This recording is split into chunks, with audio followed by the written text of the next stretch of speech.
अब हम शुरू कर रहे हैं management of medically compromised patient जो हमारे पास क्लिनिक पे आते हैं या जो हमारे पास आते हैं प्रोसीजर्स के लिए। तो उनको हम कैसे मैनेज करेंगे। तो सबसे पहले हम कार्डियोवैस्कुलर डिजीज़ को डिस्कस करेंगे। उसमें सबसे पहले इस्कीमिक हार्ट डिजीज़ को डिस्कस करेंगे।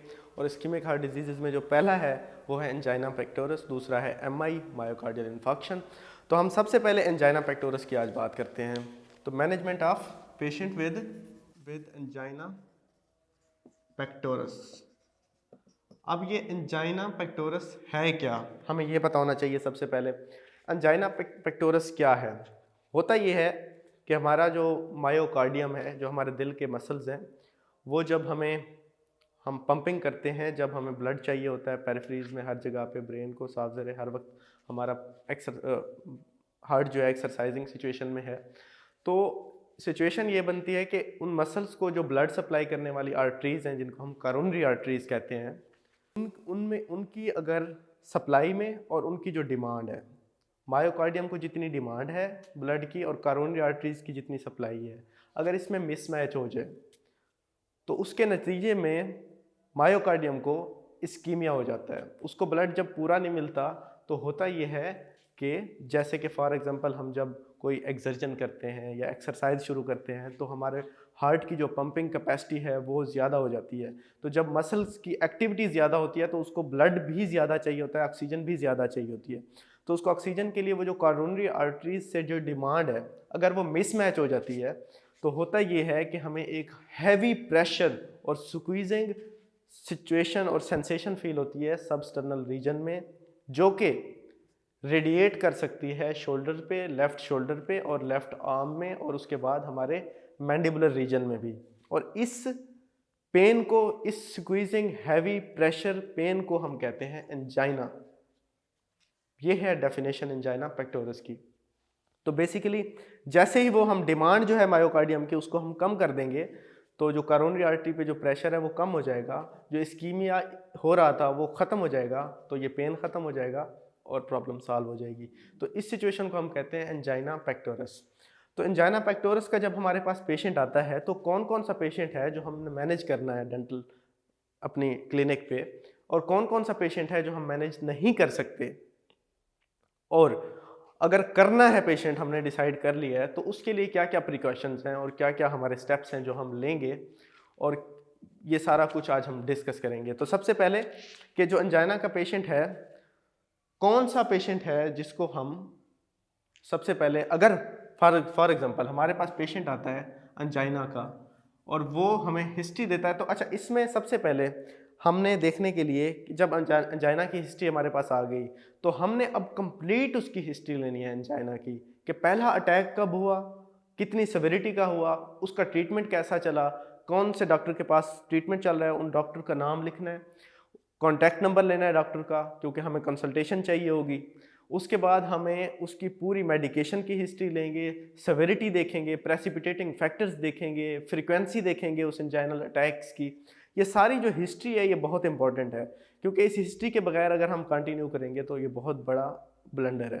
तो इसलिए हम प्रॉपर हिस्ट्री लेंगे कि, और पेशेंट सिलेक्शन यहाँ पे बहुत इंपॉर्टेंट है कि कौन सा पेशेंट करना है और कौन सा पेशेंट हमने डेफर करना है या रेफ़र करना है या क्या करना है उसका। तो ये बहुत इंपॉर्टेंट है।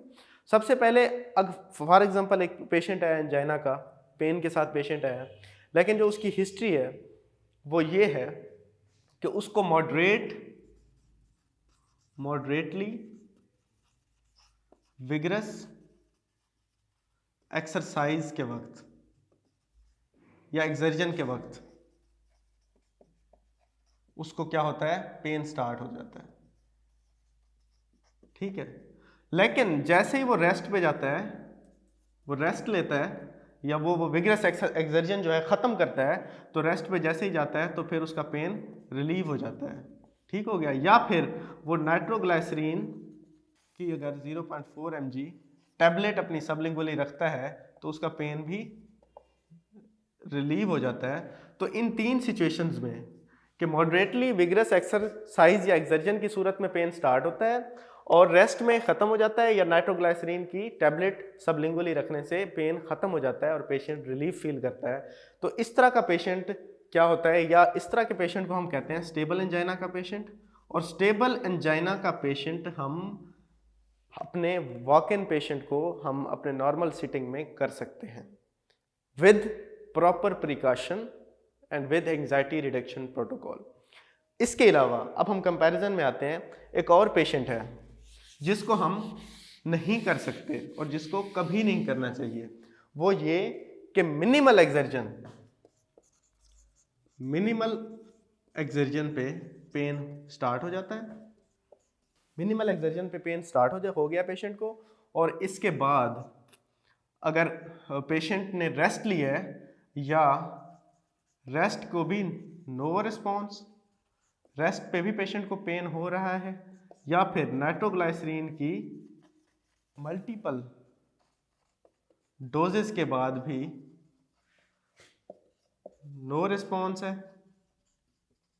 या फिर पेशेंट को अनस्टेबल, जो कि इस तरह के पेशेंट को अनस्टेबल ही एंजाइना होगा कि अगर वो रिस्पॉन्ड नहीं कर रहा, अनस्टेबल एंजाइना है, उसकी जो फ्रीक्वेंसी है वो भी बढ़ रही है आहिस्ता आहिस्ता, उसकी जो प्रेसिपिटेशन है पेन की वो भी बड़ी इजी है, आराम से पेन शुरू हो जाता है किसी भी कोई भी प्रॉब्लम की वजह से, और उसकी जो सेवेरिटी है पेन की वो भी Aahista Aahista with the time with the passage increasing है। जब हम हिस्ट्री में पूछते हैं कि पहले कम होता था अब ज़्यादा होता है, पहले कम दफ़ा होता था अब ज़्यादा दफ़ा होता है पेन, और प्रेसिपिटेशन पहले थोड़ी मैं मुश्किल ज़्यादा पेशेंट कहेगा मैं कोई काम करता था तब होता था, अब थोड़ा आसान भी काम करूं, जिस तरह मैं ज़्यादा ज़ोर से बोलूं या उठने पे भी मुझे पेन शुरू हो जाता है। तो ये मिनिमली एक्सर्जन पे पेन हो रहा है, रेस्ट पे ख़त्म नहीं हो रहा, नाइट्रोग्लाइसरीन मल्टीपल डोजेस से भी रिस्पॉन्ड नहीं कर रहा, या फिर अनस्टेबल एंजाइना है, उसकी फ्रीक्वेंसी इंक्रीज है, उसकी प्रेसिपिटेशन बहुत ईजी है, या उसकी सिविरिटी बहुत इंक्रीज हो रही है आहिस्ता आहिस्ता। तो इस तरह का पेशेंट हम सिटिंग में नहीं करेंगे, डेफर करेंगे, और अगर कोई इमरजेंसी पेशेंट है इलेक्टिव को हम डेफर कर देंगे, इलेक्टिव प्रोसीजर को, और अगर कोई इमरजेंसी प्रोसीजर है तो हम रेफर करेंगे टू मैक्सिलोफेशियल सर्जन। तो ये है हमारी management of patient with unstable या सवेयर एंजाइना। अब हम ये देखते हैं कि एक पेशेंट है, स्टेबल एंजाइना है, मिनिमल नहीं बल्कि विगरस एक्सर्जन पे उसको पेन होता है, रेस्ट करता है तो पेन ठीक हो जाता है, और नाइट्रोग्लाइसरीन की टैबलेट लेता है तो पेशेंट का पेन ठीक हो जाता है। इसके अलावा उसकी जो फ्रीक्वेंसी है वो भी इंक्रीज नहीं हो रही, उसकी सेवेरिटी भी इंक्रीज नहीं हो रही, उसकी प्रेसिपिटेशन भी इजी नहीं है। तो हमने पेशेंट सिलेक्ट कर लिया है कि हमने इस पेशेंट को अब करना है। तो हमने जब करना है तो अब उसके क्या स्टेप्स हैं, उसके क्या क्या प्रिकॉशंस हैं, वो हम आज डिस्कस करते हैं। अब सबसे पहले हमने अब सिलेक्शन कर लिया है कि अब पेशेंट हमने करना है, तो अब करना है तो उसको नॉर्मल पेशेंट की तरह, हेल्दी नॉर्मल पेशेंट की तरह तो नहीं मैनेज करना। तो सबसे पहले हमने क्या करना है कि हमने एंग्जाइटी रिडक्शन, सबसे पहले तो हमने उसके जो डॉक्टर है, कंसल्टेंट है, उसको हम कंसल्ट करेंगे और उससे हम परमिशन लेंगे कि पेशेंट ओके है, कोई ऐसी मेडिकेशन चल रही है तो वो अल्टरनेटिव मेडिसिन चलवाएगा। उसके बाद हम जो है वो प्रिपेयर करके वो हमें कहेगा कि अब आप कोई भी प्रोसीजर कर सकते हैं। तो कंसल्टेशन सबसे पहले विद फिजिशियन। इसके बाद अब जब हमने प्रोसीजर करना है तो उसकी एंग्जाइटी रिडक्शन जो है वो बहुत अहम चीज़ है, एंग्जाइटी रिडक्शन प्रोटोकॉल को फॉलो करना है। और इसके बाद हमने क्या करना है, प्रोफाउंड लोकल एनेस्थीसिया देना है, और उसके बाद जो पोस्ट ऑफ केयर है वो बहुत अच्छी देनी है। अब ये सारा कुछ है हमने जो फॉलो करना है, क्या क्या, कंसल्टेशन विद फिजिशियन और एंग्जाइटी रिडक्शन प्रोटोकॉल फॉलो करना है, प्रोफाउंड एलए देना है और पोस्ट ऑफ केयर देनी है। अब इसमें कंसल्टेशन आपको समझ आ गई। आगे हम डिस्कस करते हैं कि एंग्जाइटी रिडक्शन जो प्रोटोकॉल है ये क्या होता है, इसको हम कैसे फॉलो करेंगे, इस प्रोटोकॉल को क्या है, ये प्रोटोकॉल है क्या।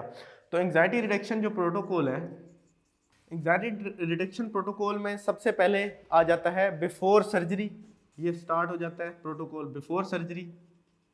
बिफोर सर्जरी हमने क्या देना है, सबसे पहले हमने पेशेंट को हिप्नोटिक्स देने हैं ताकि वो आराम से सोए, उसकी नींद पूरी हो, स्लीप उसकी डिस्टर्ब ना हो।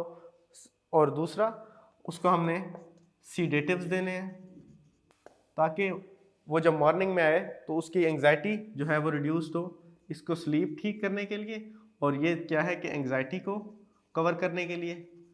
और ये दोनों चीज़ें ऑप्शनल हैं, पेशेंट सिलेक्शन, पेशेंट को देखते हुए, उसके मूड को देखने के लिए, कोऑपरेशन देखने के लिए, सारा कुछ देखते हुए ये हम डिसाइड करेंगे कि किस पेशेंट में देना है, किस में नहीं देना है। ये तो हो गया पहला स्टेप बिफोर सर्जरी।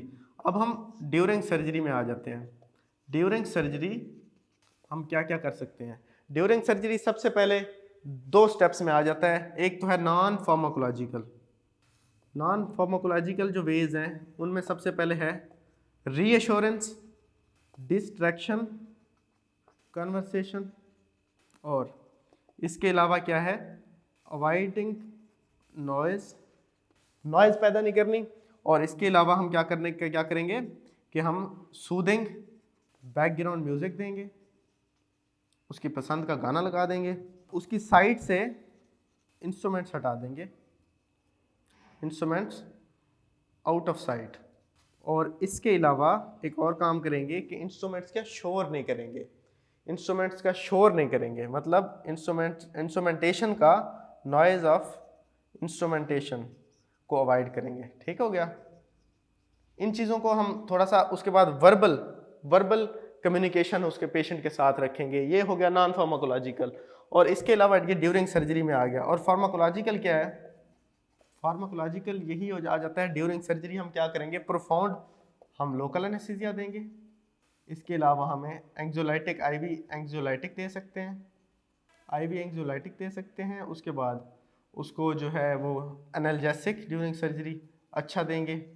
ये कुछ चीज़ें हैं जिनको हम फॉलो करेंगे फार्माकोलॉजिकली, और ये नॉन फार्माकोलॉजिकल, ये ड्यूरिंग सर्जरी है। उसके बाद आफ्टर सर्जरी है। आफ्टर सर्जरी में हम क्या करेंगे? Post of care. Post of care बहुत अच्छी करेंगे उसकी, और उसको बहुत एनाल्जेसिक्स अच्छी देंगे ताकि उसको पेन ना हो। और उसको क्या करेंगे? जो काउंसलिंग है और जो पेशेंट को काउंसलिंग, जो पेशेंट की इन्फॉर्मेशन है, जिस तरह से फॉर एग्जांपल अगर उसको 2-3 दिन स्वेलिंग होनी है, पेन रहना है, फीवर होना है, तो उसके बारे में पहले हम पेशेंट को इन्फॉर्म कर देंगे कि ये चीज़ें होनी है, ताकि बाद में उसके लिए कुछ भी सरप्राइजिंग ना हो, वो प्रॉब्लम में ना आए और वो तंग ना हो, परेशान ना हो। तो उसको इन्फॉर्मेशन करेंगे, काउंसलिंग करेंगे, उसको अच्छी एंटीबायोटिक्स देंगे, और पेशेंट को अगर देनी है तो इफ़ नीडेड तो काउंसलिंग उसकी अच्छी करेंगे, एनाल्जेसिक्स देंगे, पोस्ट ऑफ केयर देंगे, और उसको और एक चीज़ जो मैंने उधर नहीं लिखी थी बिफोर सर्जरी में कि मॉर्निंग अपॉइंटमेंट देंगे। ये सारा कुछ हो गया एंग्जाइटी रिडक्शन प्रोटोकॉल में, ये हम फॉलो करेंगे और उसके बाद पेशेंट करेंगे। दूसरी चीज़ है कि लोकल एनेस्थीसिया, जब एंजाइना का पेशेंट है हमारे पास, तो उसमें लोकल एनेस्थीसिया की क्या क्या हमारे पास गाइडलाइंस हैं। लोकल एनेस्थीसिया जब हमने देना है तो उसमें क्या चीज़ें हम फॉलो करेंगे? सबसे पहले तो हम, पहला स्टेप है कि प्रोफाउंड देंगे हम। ठीक हो गया? प्रोफाउंड लोकल एनेस्थीसिया देंगे। इसमें यह है कि उसको, ताकि अच्छे से पेन रिलीफ हो, वो पेशेंट बिल्कुल कोऑपरेटिव रहे ड्यूरिंग ट्रीटमेंट, उसको प्रॉब्लम ना हो। दूसरी बात, अब यूज़ ऑफ एड्रेनालिन जो है ये हम कैसे कर सकते हैं इन पेशेंट ऑफ एंजाइना पेक्टोरिस। तो अगर पेशेंट हमारे पास लोकल एनेस्थीसिया है विद एड्रेनालिन 1:1 लाख रेशो के साथ एड्रेनालिन हमारे पास अगर है, तो हम 4 ml ऑफ सोल्यूशन इंजेक्ट कर सकते हैं पेशेंट में, और इस तरह से उसके अंदर 0.04 mg जो कि सेफ डोज है एड्रेनालिन की, ये पेशेंट में इंजेक्ट हो जाएगी। तो हम 4 ml of solution in procedure of 30 minutes. तो 30 मिनट्स के प्रोसीजर के लिए हमारे पास 4 ml का सोल्यूशन हो, और 1:1 रेशो एड्रेनालिन पे जो डोज है वो इतनी बनेगी, और ये हम दे सकते हैं पेशेंट को, सेफ है। और ये सेफ है, और इस तरह से हम लोकल एनेस्थीसिया देंगे, एंग्जाइटी रिडक्शन प्रोटोकॉल को फॉलो करेंगे। और आज हमने ये पढ़ा कि एंजाइना का पेशेंट कैसे मैनेज करना है। नेक्स्ट वीडियो में हम मायोकार्डियल इन्फेक्शन के पेशेंट को देखेंगे कि कैसे डील करते हैं। तब तक के लिए अल्लाह हाफिज़।